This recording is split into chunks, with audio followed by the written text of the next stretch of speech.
What about my love? Wasn't it enough?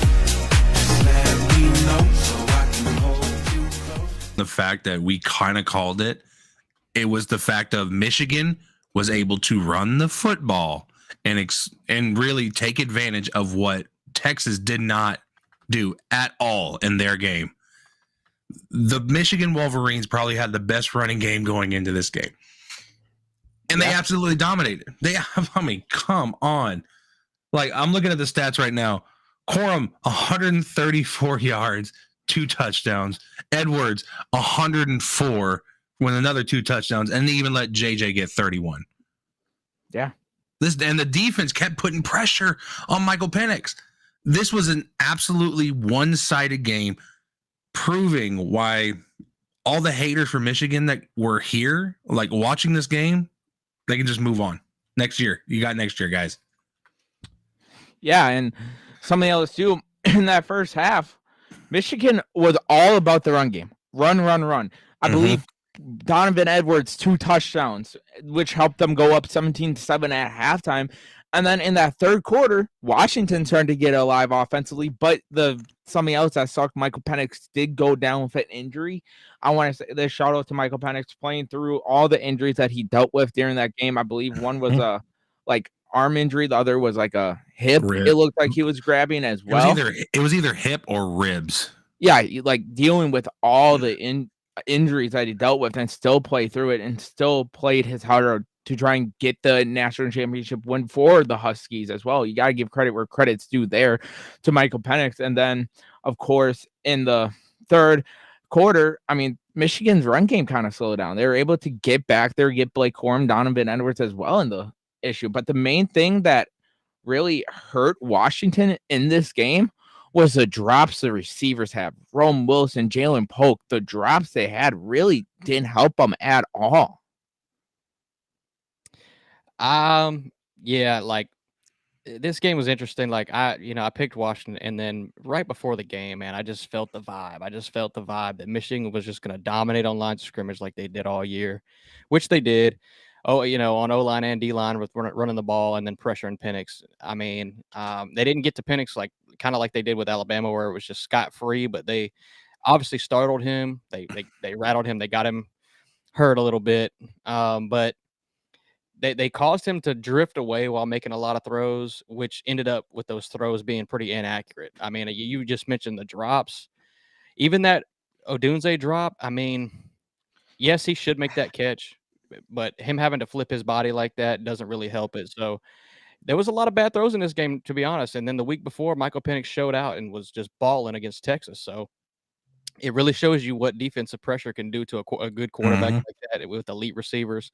If they don't have the time, you have him drifting away from, and then he throws just a pass 2 inside, 2 outside, and then you have receivers that can't get open and catch plays. And I mentioned getting the ball out quick would be a good thing and what they've done really well this year. But when Penix got hurt, it just, you could tell he, like I said, drifting away from trying to throw the ball, and it just was obviously affecting him, and he did not want to get hit whatsoever. Michigan was fierce in this game on defense, absolutely fierce. Yeah, 100%. And you got to give credit to all that whole defense. They did their job. They stopped basically Washington's passing attack, which is their strength. We all know that. It's a night and day difference when they pass the ball and run the ball successfully. So you got to give credit to Michigan's defense there. And offensively, Washington was not able to stop the run. Heading into the game, I believed if you make JJ McCarthy beat you, you'll win that game. The thing is, they didn't have to have JJ McCarthy beat them at all, which was huge because both Donovan Edwards and Blake Corum had over 100 yards rushing and 2 touchdowns each. That's not a way to beat Michigan. If you let them run all over you, you're not going to win, and it showed on Monday. They haven't had to do it all year. JJ has not had to do anything special all year long to win games, and that's the craziest part. And that just shows you how dominant the team is on all the other positions. But yeah, I mean, they haven't had to do it all year. Yeah, that just also shows too how dominant that offensive line is. They dominated the trenches down there. Yeah, and like JJ, all he had to do was be a field general for this team, and they would do everything in their power to help him win the national championship. He was pretty much the Trent Dilfer for the 2000s Ravens defense. I know this is a college football show, but that's the best comparison I can give you right now, straight up. Yeah. He was Trent Dilfer for this team. And even when JJ was passing too, there are some throws I was like, what are you doing? Where Rome built him out, basically. Like, he really didn't impress me at all during the game. It showed that he's just at most a game managing quarterback to me. So you got that as well. But yeah, any other thoughts you guys may have for this? The only other thing I would mention, and I mentioned this a lot, but it's just talent gap. Yeah.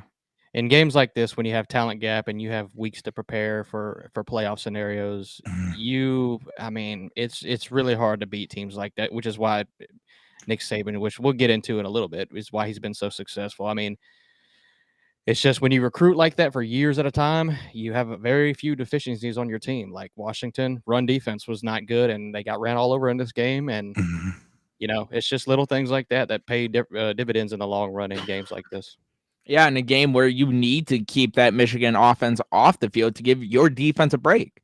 They weren't able to do that because Michigan was able to stop the run, which resulted in their secondary doing what's best, showing that they're one of the best secondaries in the nation and just locking down these receivers as well. Mm-hmm.